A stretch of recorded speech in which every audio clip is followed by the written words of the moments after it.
Honorable Speaker, this bill has been under consideration since years in Punjab. Similar bill has already been passed in Sindh many years ago, in ICT in Balochistan, and in KP it's under process. I feel there's a dire need for this bill to be passed because I, as Chairperson, Child Protection Bureau, deal with such cases, and I've witnessed such cases where girls have been forced to get married at very early ages, like 12 and 13.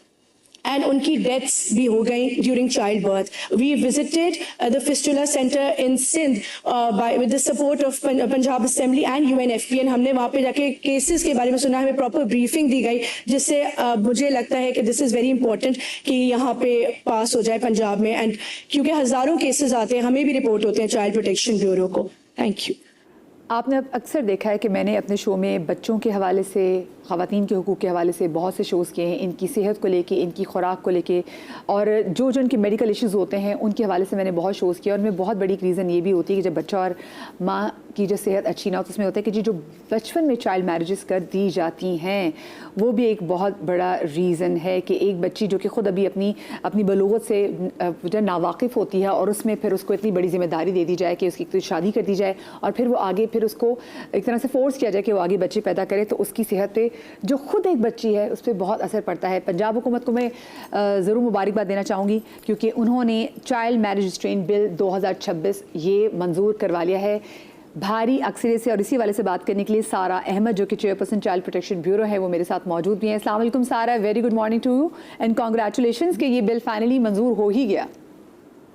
जी वालेकुम अस्सलाम, thank you so much Madiha. And ये बहुत बड़ा milestone है जो government of Punjab, chief minister Punjab, senior minister Maryam Aurangzeb and Malik Ahmad Khan who is the speaker of the Punjab assembly, सबकी मदद से ये बिल फाइनली मंजूर हुआ जो कि बहुत सालों से डेफर किया जा रहा था एंड बड़ी स्ट्रगल के बाद हुआ है। बहुत डिफरेंट प्लेटफॉर्म्स पे मैंने खुद ब्रीफिंग्स दी हैं, एडवोकेसी के लिए काम किया है और डिफरेंट स्टेक होल्डर्स को ऑन बोर्ड लिया है and finally it's done. I think it's a big day for child protection क्योंकि आई फील ये सिर्फ सोशल इशू नहीं है, it's a child protection issue. ये बच्चों के तहफ़्फ़ुज़ देने का इशू है क्योंकि हमने देखा कि जब कम उम्र में शादियां होती हैं उनके क्या मनफी असरात लड़कियों की, बच्चियों की जिंदगी पे पड़ते हैं।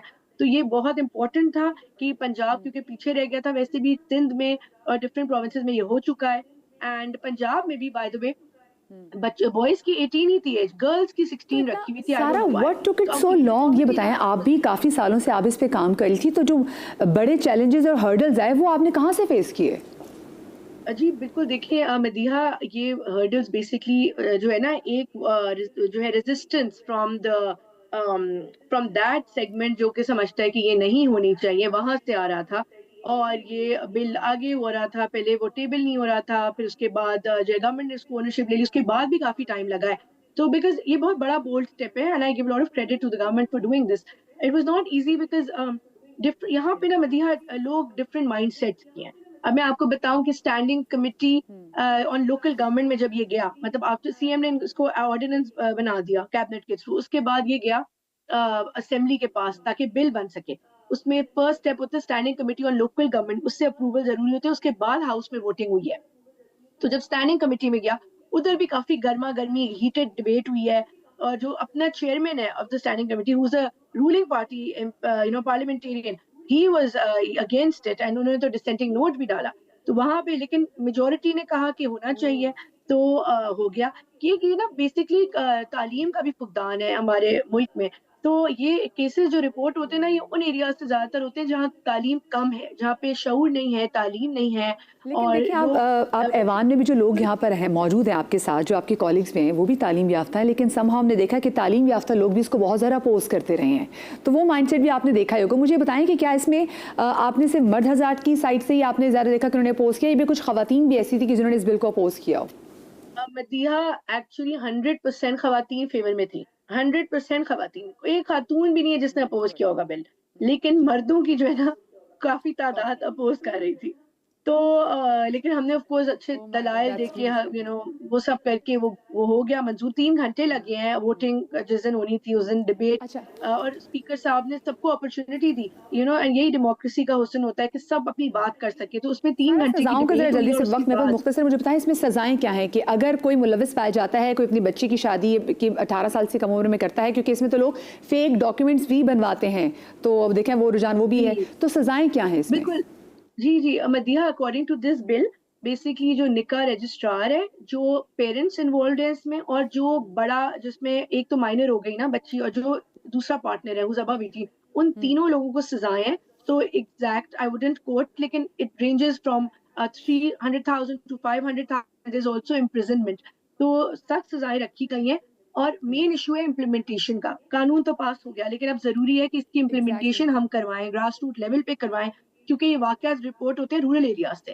तो इसके लिए आगाही तो आपको लगता है सिस्टम इज़ करना ready for the the district implementation? Administration we are working for that involving the district administration involving child protection committees, involving local leaders, interfaith leaders ताकि इसकी सही सेंस में आगाही क्योंकि तालीम काफ़ी नहीं होता, तालीम याफ्ता लोगों में भी शऊर नहीं है। जिस तरह आपने काफ़ी लोग हैं जो तालीम बिल्कुल, याफ्ता लेकिन उनमें शऊर नहीं है, सो इट्स उसमें टाइम इम्पोर्टेंट टू लगता है। हाँ। Build awareness among them. जी। बहुत शुक्रिया जी सारा अहमद, आपको भी congratulation and congratulation to Maryam Nawaz Sharif, क्योंकि बड़ा बोल्ड स्टेप था जो कि लिया गया भाई, और मैं पंजाब को भी उसमें कहते हैं मुबारकबाद देना चाहूँगी। एंड आई होप कि इम्प्लीमेंटेशन हो, वरना हम इतनी मेहनत करके सारा भी बता रही है कि कराएं कितनी उस पर मेहनत हुई, कई सालों से लगी हुई थी, लेकिन जब एक बिल पास हो जाता है वो बिल कुछ भी नहीं होता अगर उस पर इम्प्लीमेंटेशन ना की जाए। तो अल्लाह करे जितनी मेहनत इन्होंने की है इस पर तो उनको उसका सब्र का फल भी ज़रूर मिले। थैंक यू सो मच जी सारा वंस अगेन। अच्छा, coming back to my topic which was time management. और ये भी तो टाइम मैनेजमेंट है जो ये अभी एज बिल पास हुआ। जी बिल्कुल, अब वो देखे ना इसमें भी देख रहे हैं, अब इसमें इम्प्लीमेंटेशन में भी टाइम मैनेजमेंट आ जाती है। यानी कि at the end of the day हर चीज़ जो हमारी जो काम करी इस कायनात में जो भी चीज़ काम करी वो टाइम मैनेजमेंट पे ही है। हर वक्त जो हम नमाजें पढ़ते हैं उसका भी एक यानी कि वक्त का इतना मिजाज और हर चीज़ में इंपॉर्टेंस इतनी है कि हर चीज़ को देखते हुए इस लाइफ की एक क्वालिटी है ना कि we are bound by time and space. तो इसलिए हमें उसको समझेंगे, जैसा आपने कहा कि जिस चीज़ को आप समझते हैं उसको आप मैनिपुलेट कर सकते हैं टू योर बेनिफिट। तो एक चीज़ मुझे बहुत अच्छी समझते तो हम लोगों को भी नहीं, फिर भी हम उनका मैनिपुलेट करने की कोशिश कर अपनी तरफ से कोशिश करें तो उनको कंट्रोल करने की। हाँ, यानी हम उसका सही इस्तेमाल फिर कर सकते हैं, राइट, अपने फायदे लोगों के को हम लेट गो कर सकते हैं लेकिन हम टाइम को लेट गो नहीं कर सकते। नहीं, वो तो एक ऐसी चीज़ है ना जो चल रही है, उसको आप रोक नहीं सकते। लेकिन डॉक्टर साहब ने एक बहुत अच्छी बात की जो I also coach people with, कि बहुत सारे लोगों की लाइफ जो ड्रेन हो रही होती है वो इसलिए हो रही होती है कि फ़र्ज़ करें कि उनका अगर मकसद पैसा बन जाता है तो वो अपने आप को ऐसे जो है ना कामों में अपने आप को ऐसे फील्ड्स में डाल देते हैं जिसमें उनको वो जॉय, इनर इंस्पिरेशन नहीं मिल रही होती है। तो मैं आपको ये बता रही थी ब्रेक में कि मैं बहुत अगर काम कर भी रही होती हूँ और मेरे पेरेंट्स अगर मुझे बोलते हैं बेटा इतना ज़्यादा ये कर रही हो, क्यों कर रही हो, थोड़ा कम कर दो, तो मैं उनको कहती हूँ कि इस काम से मुझे एनर्जी मिलती है, ये चीज़ मुझे ड्राइव करती है। मैं अगर रातों को भी देर तक बैठ के फ़र्ज़ करें अगर कोई पेंटिंग बना रही हूँ या कोई स्पीच प्रिपेयर कर रही हूँ, it energises me, I am waiting for the morning to come कि मुझे ये काम करना है। सो आप वो काम करें जिस काम के करने में आप वक्त को भूल जाएं और उसकी वजह से आपके वक्त में बरकत हो जाती है, बिकॉज इट एनर्जाइजेज यू। उसी बात पे प्रायोरिटाइजेशन भी आ जाती है ना कि हम गैर ज़रूरी टास्क को करने में इतना अपने आप को खर्च कर देते हैं, अपने वक्त को खर्च कर देते हैं, लेकिन हमें रियलाइज़ नहीं होता कि हम पहले वो करें जो हमारे लिए, हमारी ज़ात के लिए ज़रूरी है, उसके बाद हम बाकी चीज़ें करें। हम पूरा दिन, पूरा टास्क एक के बाद एक यहाँ से पहुँच के वहाँ से पहुँचने में अपने आप को इतनी ज़्यादा खर्च कर देते हैं कि हम अक्सर असल मकसद हमारी ज़िंदगी का क्या है उसको हम भूल जाते हैं। ट्रू। डॉक्टर साहब, एक जो हम रैट रेस में आ गए हैं, जैसे हमने पहले भी बात की थी, हमें होता है कि हम लोगों से पीछे ना रह जाएं, उसकी वजह से हमने ऐसी जगह गैर ज़रूरी चीज़ों की भी बात की। हमने छोटे छोटे बच्चों को बहुत सारी चीज़ों में भी अभी से डाल दिए कि हम कहीं लोग हमसे पूछेंगे तो हमारे पास कोई अच्छा जवाब देने के लिए हो।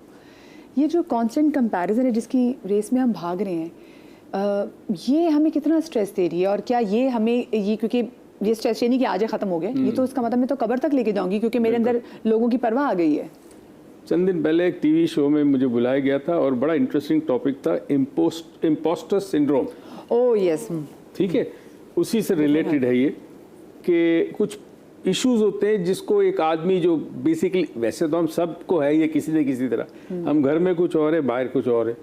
हस्बैंड जो है, वाइफ शिकायत करती है कि या तो बदतमीजी करता है, लड़ता है मेरे से, दूसरों के सामने बाहर इतना अच्छा, लोग कहते हैं भाई तुम खुश कितने खुश गुफ्तार नसीब हो, है ना। ऐसा तुम्हें हस्बैंड मिला है, वो कहती है मेरे दिल से कोई पूछे क्या हाल है।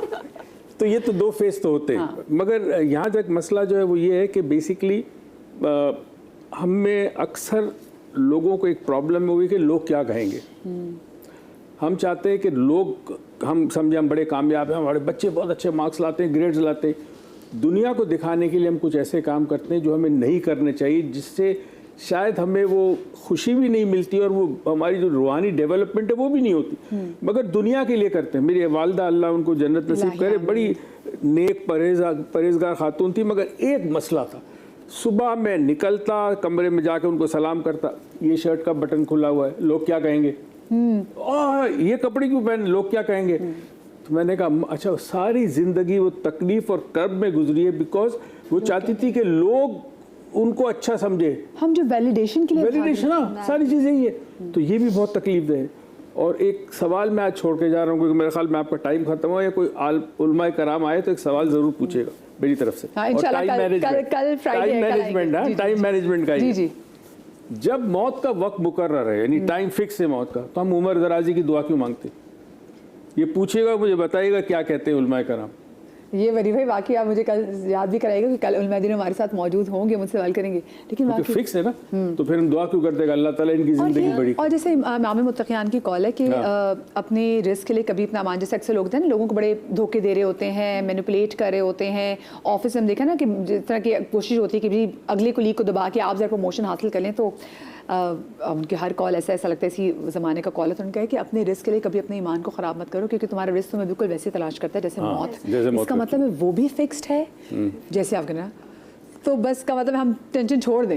लेकिन आई फील कि जो उन्होंने बात की मेरे लिए लाइन में तो आखिरी हाँ, लाइन, हाँ। वो ये है कि कुछ चीज़ें ऐसी हैं अल्लाह ताला ने जो उनको फ्लेक्सिबल छोड़ा है, जहाँ पर इंसान, जैसे आपने कहा कि अगर सब चीज़ें फिक्स्ड होती तो फिर जन्नत और जहन्नम कैसे होती। तो बहुत सारी ऐसी चीज़ें जहाँ पर अल्लाह ताला ने वो लीवे छोड़ी हुई है कि it will depend on how you perform, how you will take the opportunity of life and use it to the best of your ability, तो रिजल्ट वहाँ मिलेगा। तो इंशाल्लाह आई थिंक कि जो इसका जवाब बड़ा इंटरेस्टिंग है, जल्दी से लोग समझ जाए तो इस्लाम मैं नहीं बताऊंगा, अगले हफ्ते कभी आऊंगा तो बताऊंगा। अगर हम समझ गए ना दीन को, समझ जाएंगे असल दीन क्या है। हाँ, आपसे आखिरी कमेंट लेना चाहूँगी मैं। आई थिंक आपने जो बात की कि हम लोग क्या कहेंगे, मैं बहुत सारे पेरेंट्स को ये कोच करती हूँ, बच्चे जब रोते हैं हम पहली चीज़ क्या कहते हैं कि चुप हो जाओ, लोग देख रहे हैं। हाँ, या लोग तंग होंगे, लोग देख रहे हैं, रेस्टोरेंट में लोग डिस्टर्ब हो रहे हैं। आई थिंक हम इतने छोटे बच्चों को सेंस ऑफ वैलिडेशन और ये एनवायरनमेंट का, लोगों का इतना ज़्यादा बच्चों के अंदर हम डाल रहे हैं अभी से, भी यही कि लोग परेशान ना हो। तो मैं यंग पेरेंट्स को यही कहती हूँ कि जो हमारे साथ हो, आई थिंक वो हमें we need to stop that cycle. इस चीज़ को रोकना हमारी जिम्मेदारी है कि हम अपने बच्चों के लिए ना करें। तो बच्चे को उसके हिसाब से उसको डील करें, और उनमें अभी से लोगों का आप क्यों तो हम अब अपने माँ बाप से शिकायत है कि उन्होंने हमें बनाया पब्लिक प्लीज है, और अपने बच्चों के साथ भी अगर वो कर देंगे तो बड़े गलत बात होगी। अपना बहुत सारा ख्याल रखिएगा, शाद रहिए, आबाद रहिए, अल्लाह पाक आपको औलाद के गम से महफूज रखे, ज़िंदगी तो कल मिलेंगे। अल्लाह हाफ़िज़।